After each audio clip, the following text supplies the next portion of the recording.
दो अलग अलग जगहों से एक ही हफ्ते के अंदर हुआ 2 बच्चों का अपहरण और फिर हत्या।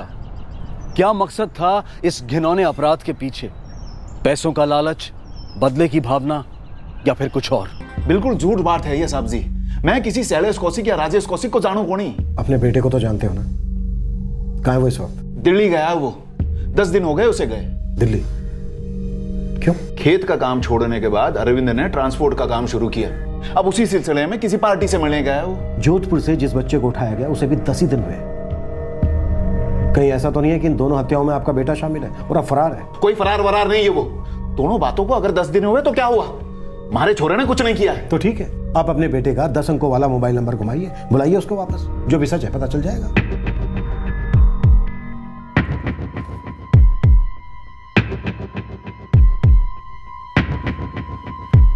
The number you have called is currently not reachable. Please try again later. Thank you. उसका फोन पहुंच के बाहर है। सिर्फ फोन ही नहीं, मुझे लग रहा है आपका बेटा पहुंच के बाहर। पर कोई बात नहीं, हम इंतजार करेंगे, लेकिन तब तक आप कहीं और नहीं पहुंच सकते जब तक कि आपका बेटा हमारी पहुंच में नहीं आता।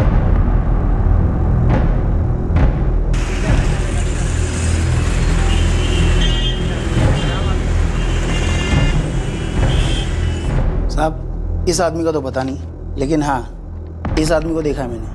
4 साल से इसी शहर में, ठिकाने बदलने के साथ साथ नाम भी बदल देता है। किसी समीर शर्मा के नाम से रहता था एक किराए के फ्लैट में, लेकिन जब से इस शहर में इसका फोटो घुमा है वापस से छूमंतर हो गया। थोड़े थोड़े दिन में लॉज बदल देता है, लेकिन है इसी शहर में। पता लगाओ कहाँ छुपा है। सारे लॉजेस छान मारो, इससे पहले कि किसी और को अपना शिकार बनाए। हमें पकड़ना है उन्हें। सर, शैलेश कौशिक का भाई राजेश इलाहाबाद में कहीं छुपा हुआ है और इलाहाबाद पुलिस का पूरा इन्फॉर्मेशन नेटवर्क उसके पीछे लगा हुआ है। गुड। अगर एक भाई हाथ लग गया तो दूसरे को ढूंढना मुश्किल नहीं होगा। और सर हाँ, सारथीपुर पुलिस स्टेशन से फोन आया था। दोनों भाइयों के बीच की दुश्मनी उनको किसी और ही एंगल पे ले गई है। मतलब? सर अभी तक कुछ कंफर्म नहीं है, पर यह मामला शायद किसी बाबा से जुड़ा हुआ हो सकता है।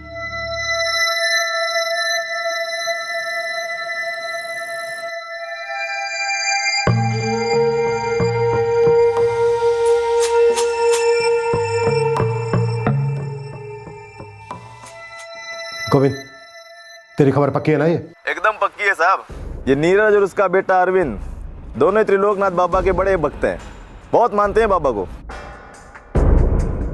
त्रिलोकनाथ बाबा? कहीं ऐसा तो नहीं है कि इन दोनों बच्चों की किडनैपिंग बलि चढ़ाने के लिए की गई हो?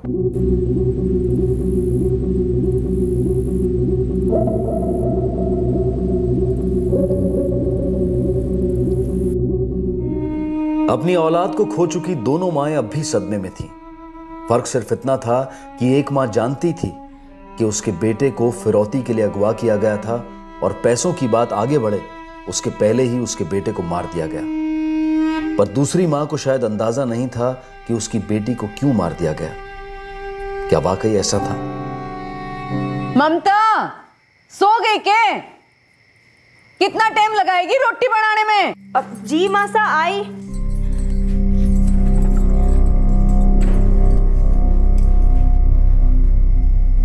मासा, एक रोटी बेलन में आधो घंटा लगे के? और लाई भी तो जली हुई रोटी। दूसरी ले आती हूँ मासा। अब और आधा घंटा राह देखू के तेरी? लाती हूँ। ओ ममता, बापू और मेरी थाली दोनों में रोटी ना है, तो जल्दी हाथ चला वरना मेरा हाथ चल जाएगा, समझी?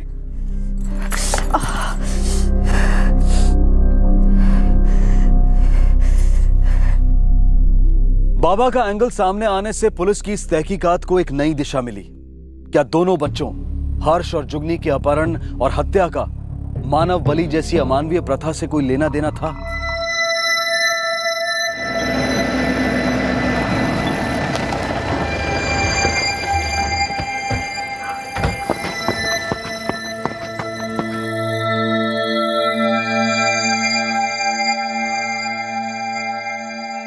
बाबा,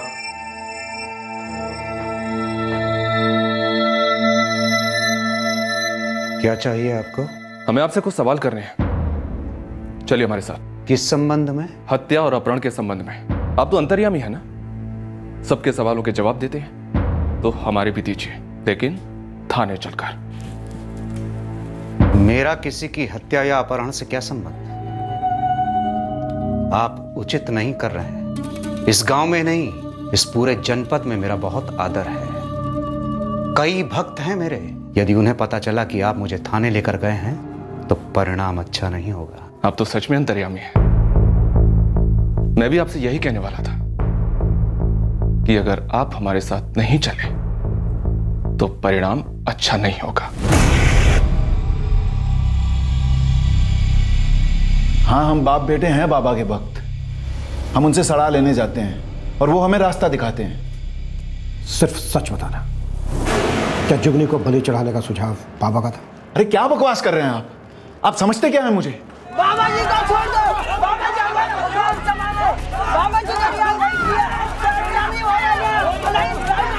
आप अच्छे सारे काम करेंगे कि गाँव जाएंगे और बाबा जी को बिना किसी कारण आपने मुझे यहाँ रोक के रखा हुआ है। इस बात को मेरे भक्त सहन नहीं करेंगे। क्षमा चाहता हूं बाबा, किंतु यह समय प्रवचन का नहीं बल्कि प्रश्नों का है। और मेरे प्रश्न ये है, क्या नीरज परमार और उसका बेटा अरविंद परमार आपके भक्त हैं? आपसे मिलने आते हैं? जी हाँ, मुझसे मार्गदर्शन लेने के लिए आते हैं। मैं तो संत आदमी हूं। बाहर उमड़ी भीड़ को देखकर आप अनुमान लगा सकते हैं। भक्तों को पूजा पाठ और भगवान में आस्था रखने के उपदेश देता हूं। यदि आपको संदेह है कि उन्होंने मेरे मार्गदर्शन में कोई बलि विधि का प्रयोग किया है तो आपकी धारणा मिथ्या है। वे तो अपने परिवहन के व्यापार में आ रही समस्याओं का समाधान पाने के लिए मेरे पास आते थे। समस्या तो अपने भाइयों से भी थी बाबा। ये विषय मेरा आपको लगा? इस विषय में मुझे कोई जानकारी नहीं।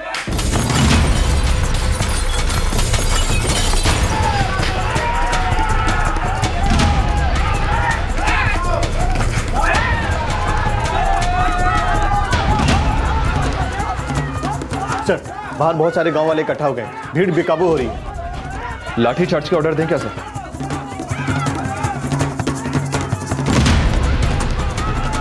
नहीं दिनेश बाबा, आप जा सकते हैं। बाहर आपके भक्त आपकी प्रतीक्षा कर रहे हैं। धन्यवाद। कम से कम एक बार आपसे भेंट अवश्य होगी। कल्याण हो।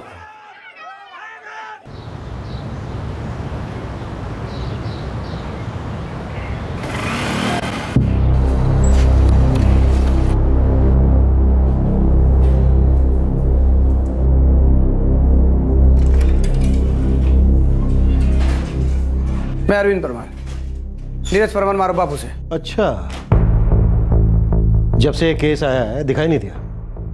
कहाँ था इतने दिन? मैं दिल्ली गया तो साहब, मारो ट्रांसपोर्ट का धंधों से। आपने यकीन नहीं आ रहा तो हमारे दोस्त सुनील से पूछ लो, उसके घर पे रुके मैं। वापस लौटा तो हमारी माँ ने बोले कि बापू ने थाने ले गया। कि मैं जान सकता हूँ साहब हमारे बापू ने बिना वजह थाने क्यों ले आए? वजह है, हमें शक है कि शैलेश और राजेश, जिन्होंने दो बच्चों का अपहरण किया फिर हत्या की, तुम दोनों बाप बेटे उन दोनों को जानते हो। क्या सबूत है आपके पास इस बात का? मतलब रघुवीर काका से मारी और हमारे बापू को जमते नहीं तो आपने मान लिया कि उनकी पोती ने हमने अगवा करवा और मरवा दिया। कल को आपको सुनने में आएगा मैं आतंकवादी हूं तो आप मान लेंगे। कमाल है ना साहब जी, आपने अगर शक है तो पूछताछ करने ना हक है आपको। इस तरह से हमारे बापू को अंदर नहीं कर सकते आप। साहब जी दुनिया हमने भी देखी है, थोड़ी बहुत कानून का नॉलेज हमको भी है। मुझे कानून मत समझा, समझा? सीरियस है मैटर। 7 दिन के अंदर 2 बच्चों का मर्डर हुआ है। इसलिए मैं जो भी तेरे से पूछ रहा हूं चुपचाप सीधे सीधे जवाब दे।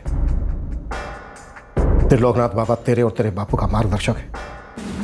उसी के कहने पर तुमने बच्चों की बलि दी। ना साहब जी, बाबा अगर बलि चढ़ाने की सलाह दे सकते हैं ना तो इसकी पूछताछ सिर्फ हमारे और हमारे बापू से क्यों कर रहे हैं आप? रघुवीर काका से भी जाके पूछो ना। मतलब ये कि जिसने भी आपको हमारे और हमारे बापू के बारे में जानकारी दी है ना, उसने आपको आधी अधूरी जानकारी दी है। पूरी जानकारी ये है कि रघुवीर काका भी तो बाबा के बहुत बड़े भक्त हैं। साहब जी हम सालों से बाबा के भक्त हैं और पिछले 7-8 महीने से रघुवीर काका भी तो बाबा के भक्त हुए।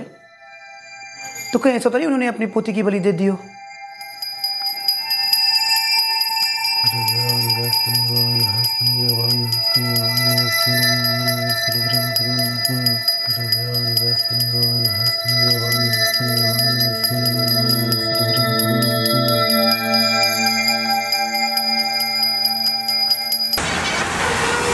वहां दूसरी ओर इलाहाबाद पुलिस राजेश कौशिक के ठिकाने के बहुत करीब पहुंच गई थी। इस केस का पहला संदिग्ध हाथ लगने को था।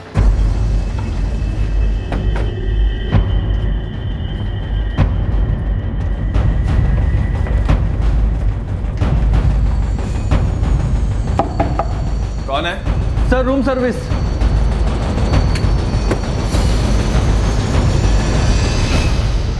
राजेश कौशिक, तूने बहुत नाम और एड्रेस बदल लिए। अब तेरा एक ही परमानेंट एड्रेस होगा, वो भी जेल। कहां है तेरा भाई शैलेश? बोल, कहां है शैलेश? अब तो मन ने पक्का यकीन हो गया है कि हमारी बेटी को अरविंद और उसके बापू नहीं मारा है।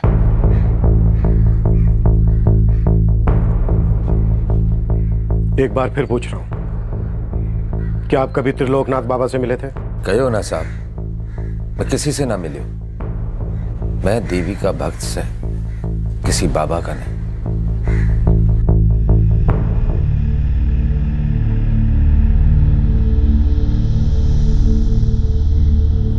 ममता, अरे कहां मर गई? देख क्या किया तूने ममता। ममता,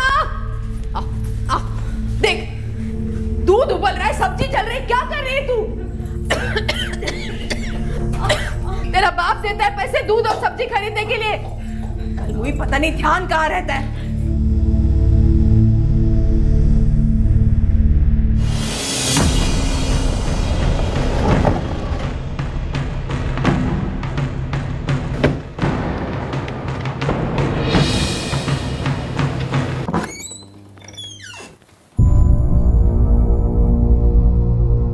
प्रणाम बाबा। आप पुनः आ गए? हमें आपसे आपके एक भक्त के बारे में जानकारी चाहिए। क्या आप भीरू गांव के रघुवीर परमार को जानते हैं? यदि आप अभी भी यही सोच रहे हैं कि मैंने किसी को बलि चढ़ाने का परामर्श दिया है, तो आप अभी भी दिशाहीन हैं। संभवतः आपने मेरा प्रश्न ठीक से सुना नहीं है बाबा। मैंने आपसे पूछा, क्या आप भीरू गांव के रघुवीर परमार को जानते हैं?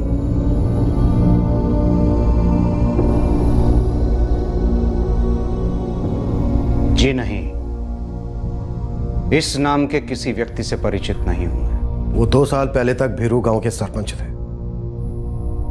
हो सकता है कभी उनसे आपकी मुलाकात हुई हो।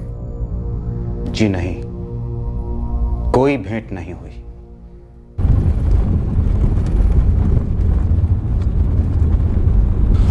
सर, लगता है अरविंद ने हमें गुमराह करने के लिए झूठ बोला है। लगता तो ऐसा ही कुछ है। दिनेश, जब से ये केस हमारे पास आया है तब से एक ही बात मेरे दिमाग में घूम रही है। शैलेश और राजेश ने हर्ष को मार डाला। पुलिस उनके पीछे पड़ी थी, लेकिन इसके बावजूद उन्होंने रिस्क लिया। भीरू गांव आकर दिन दहाड़े बिना चेहरा ढके एक और किडनैपिंग की। इससे तो उनके ऊपर खतरा और बढ़ जाता है। और इतना ज्यादा खतरा उठाने के बावजूद उन्होंने फिरौती के लिए नारायण या फिर रघुवीर को फोन तक नहीं किया, सीधा जुगनी को मार डाला। क्यों? राजेश कौशिक जी, जोधपुर में आपका स्वागत है। खातिरदारी में कोई कमी तो नहीं रह गई ना? वैसे एक बात बता दूं तुझे, तेरे भाई का घर, उसकी प्रॉपर्टी, सब कुछ सील होने वाला है। बाड़मेर में गांव का घर, वो भी। और हाँ, तेरे भाई की बीवी भी हमारी कस्टडी में है। अब बचाए तेरा भाई शैलेश, वो और हाथ आ जाए, फिर पूरी फैमिली का हॉलिडे पैकेज यहीं पे करेंगे। फोन लगा उसे, तेरा नंबर तो जरूर उठाएगा वो। मैं तो बेकार में फंस गया सर। मैं मानता हूं मैंने 4 साल पहले बहुत सारे फ्रॉड किए थे, लेकिन ये किडनैपिंग और मर्डर, इसमें मेरा कोई हाथ नहीं है। मुझे तो पता भी नहीं था। वो बैंक मैनेजर के बेटे को शैलेश ने किडनैप किया था। जब शैलेश इलाहाबाद आया तब उसने मुझे बताया। मतलब दोनों बच्चों को मारने के बाद शैलेश तेरे पास आया था? नहीं सर, दूसरी बच्ची के मर्डर के बारे में शैलेश को भी कुछ नहीं पता। मैं 4 साल से इलाहाबाद में छुपा हुआ था। हर्ष को मारकर शैलेश भी वहीं आ गया। भीरू गांव तो कोई गया ही नहीं सर। तेरी स्टोरी तो सुन ली, अब तेरे भाई की स्टोरी सुनते हैं। फोन लगा उसे। लगा फोन। और याद रखना, अगर तेरा भाई हाथ नहीं आया ना, तो उसके कर्मों की सजा भी तू ही भुगतेगा। फोन लगा। शैलेश के भाई राजेश का कहना था कि उसका इन अपहरण और हत्या के केसेस से कोई लेना देना नहीं था। उसके मुताबिक भीरू गांव में हुई वारदात में शैलेश भी शामिल नहीं था। राजेश क्या सच बोल रहा था या फिर ये उसकी साजिश थी पुलिस को गुमराह करने की? राजेश पुलिस को अपने भाई शैलेश के बारे में इंफॉर्मेशन देने के लिए तैयार हो गया था। ऐसा लग रहा था कि जोधपुर में हुए 6 साल के हर्ष के मर्डर का केस जल्द सॉल्व होने वाला था, लेकिन भीरू गांव में हुए 3 साल की जुगनी के अपहरण और हत्या की गुत्थी और भी उलझती जा रही थी। अब यह मत बोलना कि बाबा भी झूठ बोल रहे हैं, क्योंकि बाबा रघुवीर से कभी मिले ही नहीं।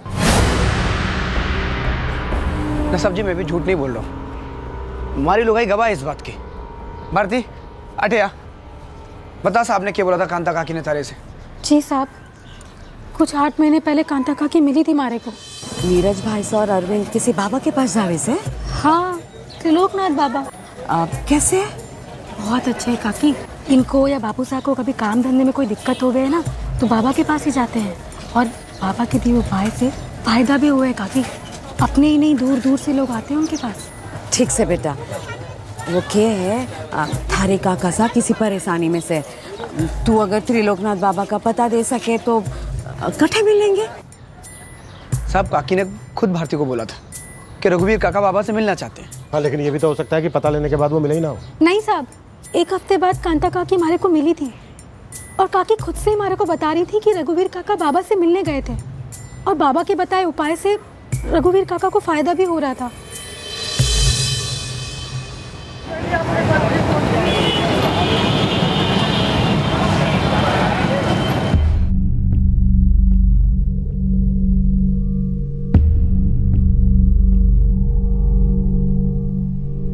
क्या बकवास कर रहा है तू? मामला भी ठंडा नहीं पड़ा है। पता है मुझे, ये बताने के लिए फोन किया तूने?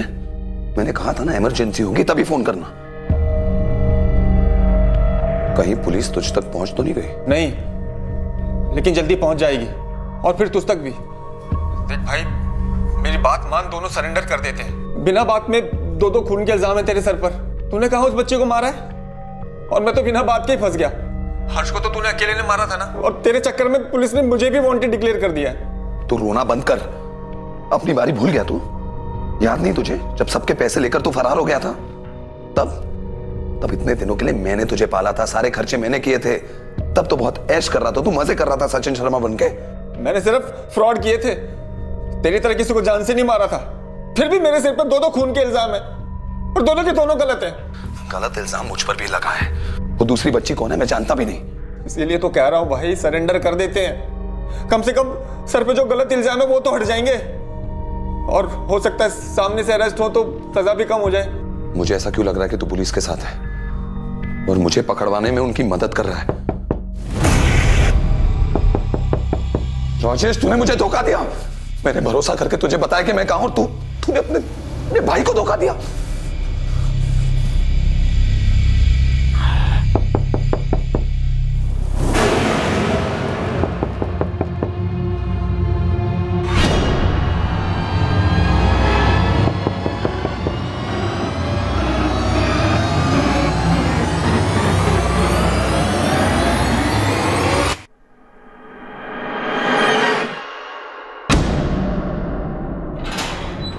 सर, इंस्पेक्टर विजय मिश्रा का फोन आया था। शैलेश कौशिक उनकी हिरासत में है।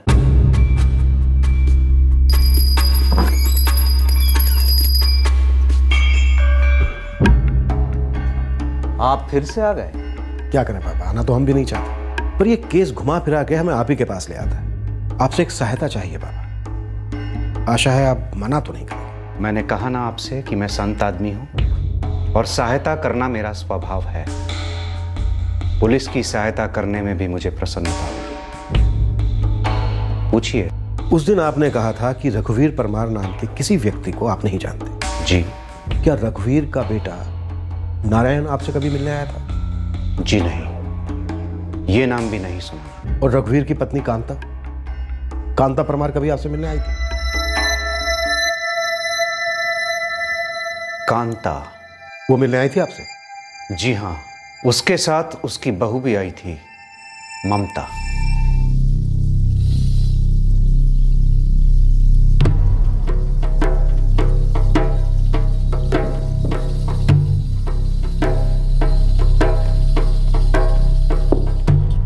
पता है शैलेश, अगर मैं पुलिस वाला नहीं होता ना, क्रिकेटर होता, बहुत रिकॉर्ड तोड़ता। वो प्रोफेशन ही चेंज हो गया। अब रिकॉर्ड नहीं, हड्डियां टूटती हैं। 206 है ना, सारी की सारी तोड़ डालूंगा। फटाफट बोलना शुरू कर दे, बोल। वो बच्चा हर्ष, मैंने किडनैप किया था उसे।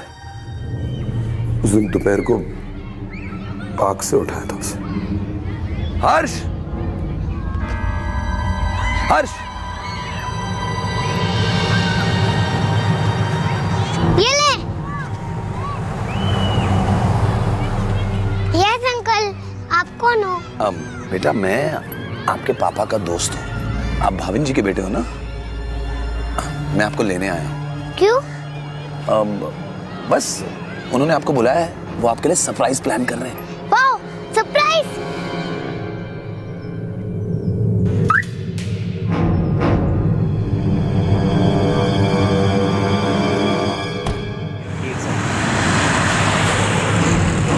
सर वो जोधपुर हाईवे से थोड़ा दूर एक गोडाउन है, काफी वक्त से बंद पड़ा था। वो बच्चे को वहीं रखा था। पूरे रास्ते हर्ष चुपचाप बैठा रहा, कोई सवाल नहीं किया उसने? नशे की दवा कोल्ड ड्रिंक में मिलाकर पिलाई थी उसे।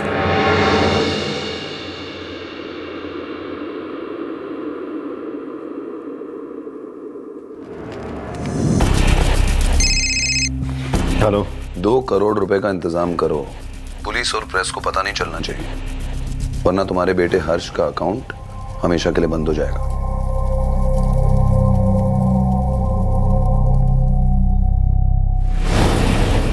वो हर्ष को वहीं छोड़कर आया था मैं घर वापस। फोन करके पता करने ही वाला था कि पैसों का बंदोबस्त हुआ या नहीं। टीवी पर न्यूज़ देखी। जोधपुर शहर में आज दिन दहाड़े एक बच्चे को अगवा कर लिया गया। बच्चा महज 8 साल का है और उसका नाम है हर्ष। हमारे सूत्रों से पता चला है कि बच्चे के पिता एक प्रतिष्ठित बैंक में मैनेजर के पद पर हैं और अपहरणकर्ताओं ने उनसे 2 करोड़ रुपए की मांग की है। पुलिस अब तक इस मामले में कोई सुराग नहीं जुटा पाई है।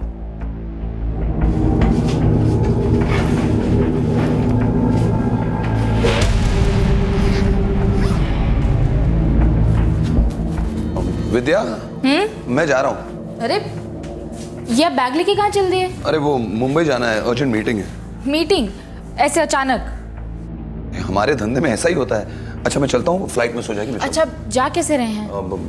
टैक्सी मंगवाई है, बाहर मिल जाएगी। ठीक है। ओके।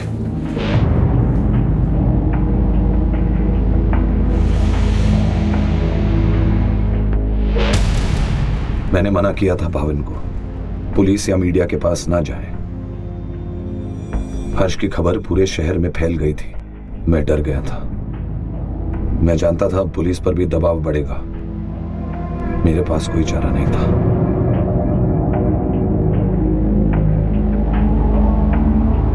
मार डाला मैंने हर्ष को। कुछ समझ में नहीं आ रहा था। हताश हो गया था मैं। उसे मार डाला और उसकी लाश नाले में फेंक दी।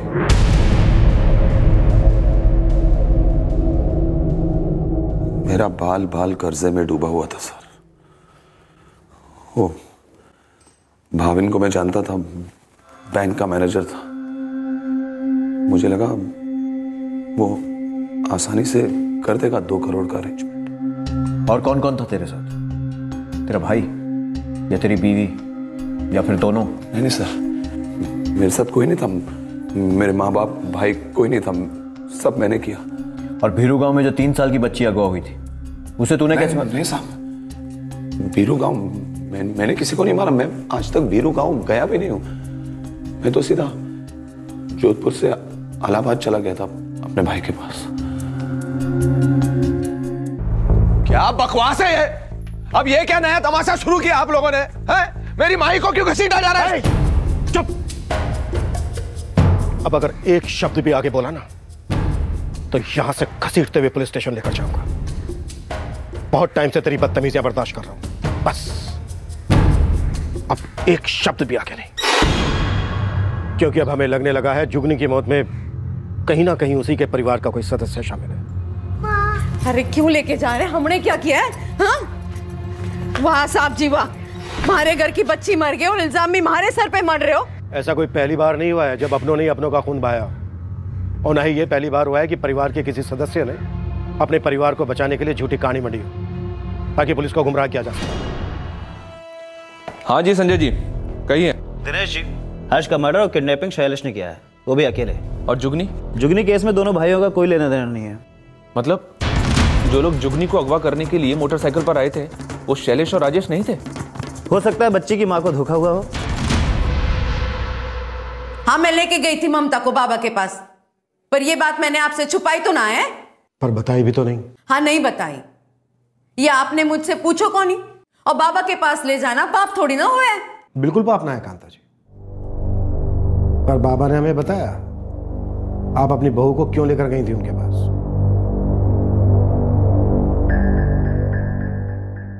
कांता परमार के साथ उसकी बहू ममता भी आई थी मेरे पास। उसकी भी वही समस्या थी जो हमारे देश के अधिकांश घरों में होती है। कुछ करो बाबा, हमारे वंश को आगे बढ़ाने वाला कोई ना है।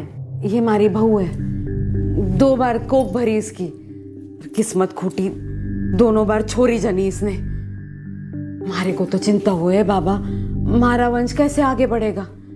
वंश को तो कुल दीपक ही आगे बढ़ावे है ना बाबा। क्या तुम पुत्र प्राप्ति की इच्छा रखती हो? हाँ बाबा, इसीलिए तो आपके पास आए हैं ना। क्या ऐसा हो सके है? अवश्य, इनकी इच्छा पूरी होगी। मैं कुछ जड़ी बूटियां दूंगा और कुछ दूसरे उपाय भी बताऊंगा। कुछ दिन उपवास करना होगा और कुछ पूजा विधि भी करनी पड़ेगी, परंतु पूरी श्रद्धा के साथ। ये सब कर पाओगी तुम? हाँ बाबा, जो आप कहोगे वो करेगी।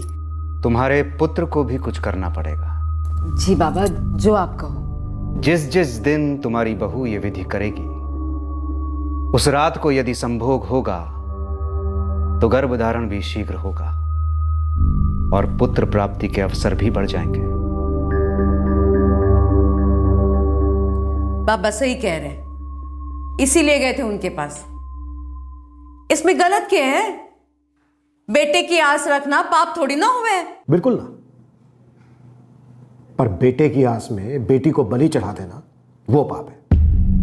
बेटा चाहिए था आपको, हुई बेटी, तो मार दिया बेटी को। क्या बकवास कर रहे हो आप साहब जी? हम क्यों मारेंगे अपनी छोरी को? हमने ना मारा उसे। हाँ, ये सच बात है कि दूसरी बार जब छोरी हुई तो नाराज थी मैं। मारना ही होता तो 6 साल पहले गुनगुन को ना मारते। 3 साल पहले जब जुगनी पैदा होती तभी मार डालते ना उसे। हाँ, बेटियों को जीने दिया आपने, इतनी ज्यादा दरियादिली दिखाई, क्यों दिखाई? इसका जवाब तो अब आपकी बहू ही देगी हमें। क्या मतलब? मतलब ये कि इसने हमसे झूठ बोला था। शैलेश और राजेश कौशिक वो थे ही नहीं जिन्होंने जुगनी को अगवा किया था, पर फिर भी हमने जब उन दोनों की फोटो इसे दिखाई तो इसने तुरंत 1 सेकंड में उन्हें पहचान लिया। जी साहब, यही दोनों लोग थे। हमें लगता है कोई नहीं आया था मोटरसाइकिल, किसी ने किडनैप नहीं किया जुगनी को। क्यों? मैं सही कह रहा हूं ना ममता जी?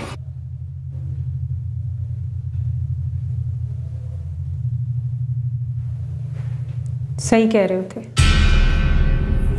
उस दिन मोटरसाइकिल पे हमारी छोरी को मारे से छीनने कोई ना आया था। जो फोटो आप लोगों ने मैंने दिखाई थी ना, वो तो मैंने सुबह ही देख ली थी अखबार में।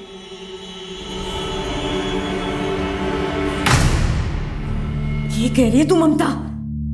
वही कह रही हूँ जो कहना चाहिए, जो आज तक ना कह पाई। तारे से, तारे बेटे और मारे मरद नारायण परमार से, मारे पूजे ससुर जी रघुवीर परमार से कि सड़ चुकी थी मैं। जब से गुनगुन पैदा हुई थी 6 साल से हर दिन हर रात बस एक ही बात, बेटा क्यों ना पैदा हो रहा तने, बेटा क्यों ना पैदा हो रहा तने। दिन भर में जली कटी सुनती थी इस औरत की। सब्जी क्यों जल गई, दाल में नमक क्यों कम है, रोटियां क्यों जला दी, ध्यान कट है तेरा। हताश हो गई थी मैं, अपने आप पे घिन आने लगी थी मैंने।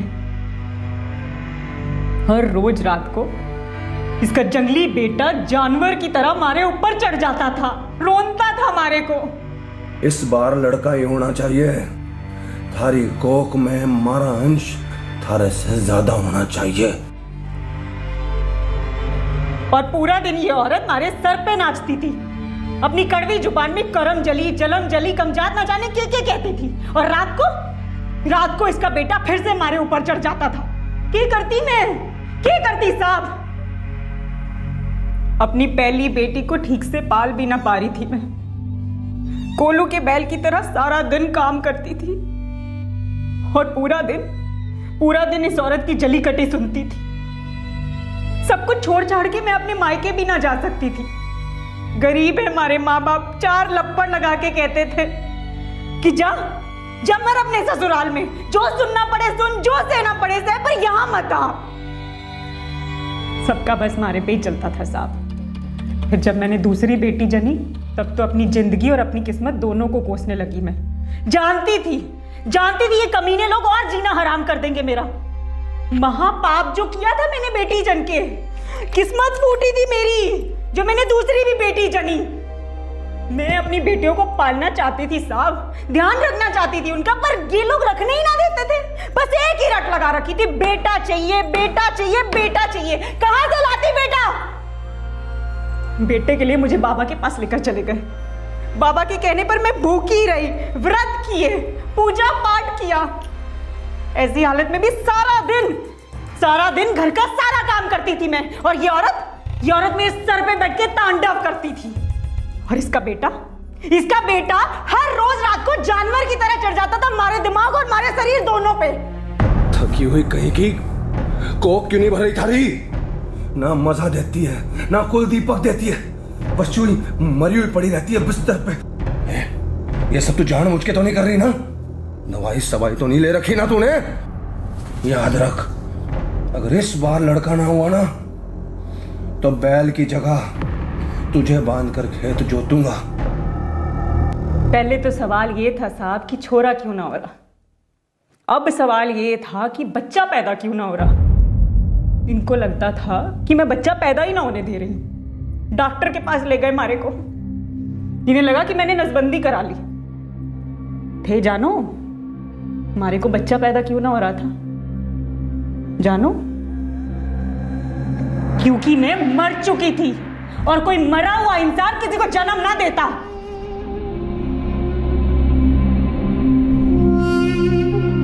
मैं मर चुकी थी साहब, मैं मर चुकी थी।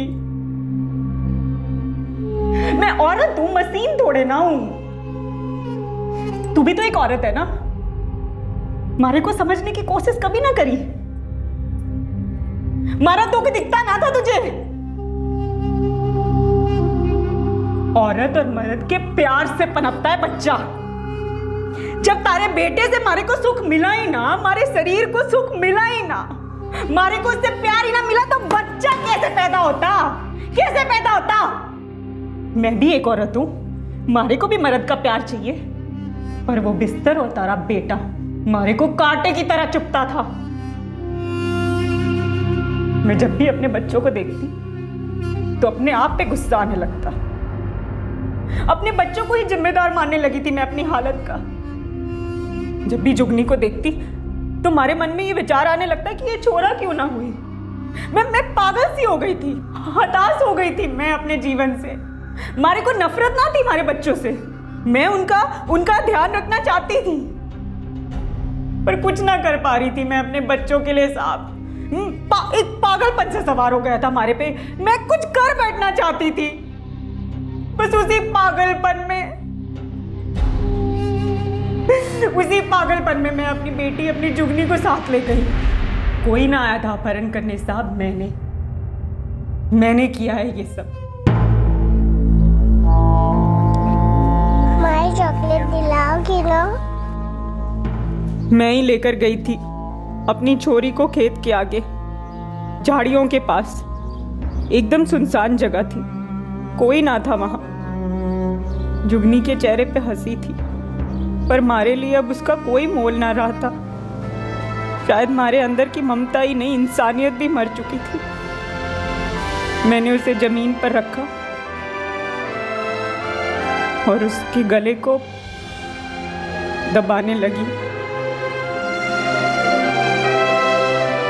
उसका चेहरा देखती तो हाथ कांपते, इसलिए आंखें बंद कर ली मैंने। तब तक उसका गला घोटती रही जब तक उसकी सांसें रुक ना गई।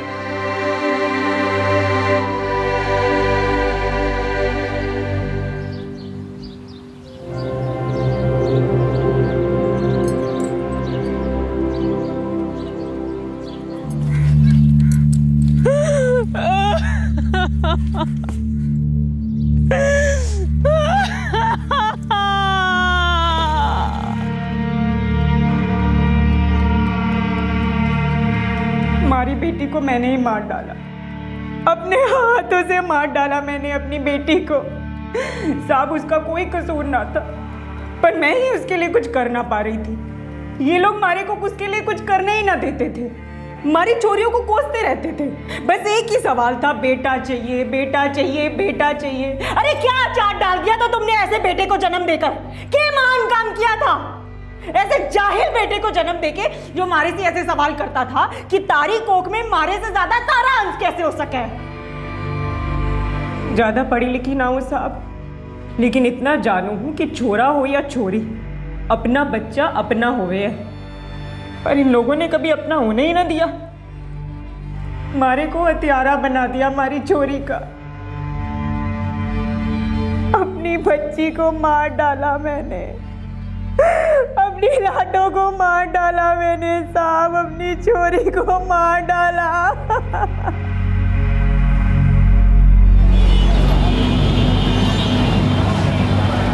अफसोस की बात है चौधरी साहब, ना हम उस बच्चे को बचा पाए और ना आप उस मासूम बच्ची को। समझ में नहीं आ रहा है कि इस ममता पर हम गुस्सा करें या फिर रहम खाएं। साइकियाट्रिस्ट से हमने उसका मेडिकल चेकअप करवाया है, सीवियर डिप्रेशन में है। चौधरी साहब, ममता ने जो किया गलत किया, लेकिन उसके हालात भी कम दोषी नहीं थे। पर मुझे हैरानी ये शैलेश जैसे लोगों पर होती है। अपने कर्जे की परेशानी से पीछा छुड़ाने के लिए एक बच्चे को अगवा करने का प्लान बनाया और पकड़े जाने का डर लगा तो बच्चे का गला दबा दिया। जरा सी दया, जरा सा रहम, एक पल की झिझक भी नहीं हुई। पता नहीं इतनी बेरहमी, इतनी निर्दयता कहां से लाते हैं लोग। कहने को तो हमारी जिंदगी बहुत तेज रफ्तार से दौड़ रही है, लेकिन हम भूल जाते हैं कि हम कितना पिछड़ते जा रहे हैं, कितने संवेदनहीन होते जा रहे हैं, कितने अमानवीय होते जा रहे हैं। भाविन और अंकिता अपने दुखों से समझौता करके जीने की कोशिश कर रहे हैं, लेकिन यह दर्द सीने में रह रहकर उठता है कि किसी के पैसों के लालच ने उनके बेटे हर्ष को उनसे छीन लिया। जो कुछ भी हुआ, ममता के ससुराल वालों पर उसका कोई असर नहीं हुआ। हाँ, उसकी सास को अफसोस है, मगर इस बात का कि अब घर का सारा काम उन्हें करना पड़ेगा। नारायण में रत्ती भर का फर्क नहीं आया। उसकी अकड़, उसकी सोच अब भी वैसी है। एकमात्र गुनगुन है जो दुखी है, उसके आंसू रोके नहीं रुकते। उसने अपनी छोटी बहन को खो दिया और अपनी मां को भी। महज 6 साल की उम्र में उसके लिए कठिन है इस हकीकत को मान पाना कि उसकी मां ने ही उसकी बहन की जान ले ली।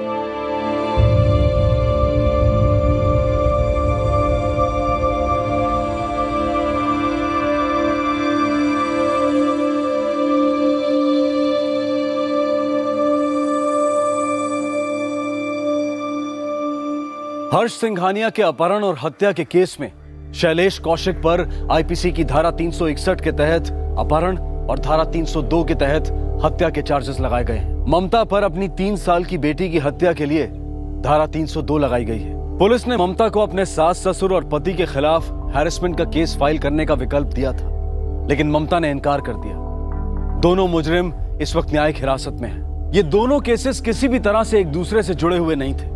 बात सिर्फ ये थी कि ये दोनों वारदातें बहुत ही कम समय के अंतराल में घटी थी, जिसका फायदा एक औरत ने उठाने की कोशिश की और अपने गुनाह को पहले हुए अपराध के संदिग्ध के सर मढ़ दिया, ताकि अपने जुर्म को छुपा सके और सजा से बच सके। एक आदमी जिसकी हसरतें उसकी हैसियत से कहीं ज्यादा ऊंची थी, लेकिन अफसोस की बात यह है कि उन ख्वाहिशों को पूरा करने के लिए उसने शॉर्टकट लेना पसंद किया और अपने अरमानों के आसमान को छूने के लिए लगाई गई छलांग ने उसे कर्ज के दलदल में धकेल दिया। लेकिन वो यहां पर भी नहीं संभला।